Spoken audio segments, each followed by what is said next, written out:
Lupak na sir. Pinatagang salamat, ma'am, ha? Actually, si ma'am, nagdugay na nag-chat ako si ma'am. If I'm not mistaken, if I remember, that was October. Oo. Thank you so much, ma'am. Kung kato ka pa na natin sa interview sa kapuso mo, Jessica Soho, katong boxing sa bayan sa Baybay, you can still watch. Just visit the official Facebook page. It's Pia Bruno Forstrand.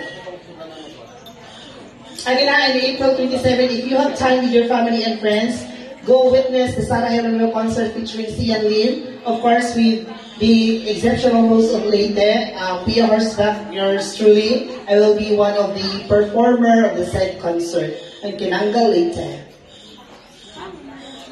Okay, ito nga rin sa tunga, ma'am and sir. Oh. Hungintan niyo mo imong asawa. Tingnan mo, tingnan niyo gawa sa mga Jessica Soho katong interview ko. Sige, ma'am.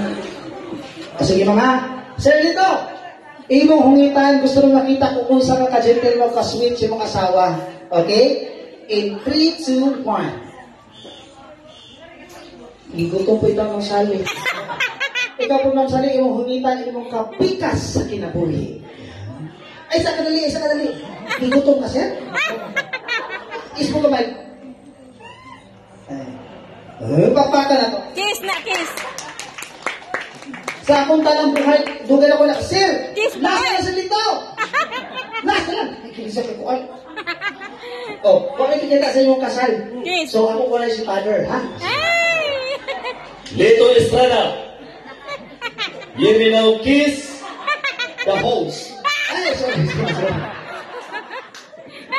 Mr. Lito Estrada, you may now kiss your wife. Ano yung pag-kiss na ako? Ah, sa ako, kumag-kiss na. Picture sa sir na nagulit mo sa kuan, sir. Dali, sir. Dagang salamat. But before that, ato paminahon ang mensahe sa atong celebrant karong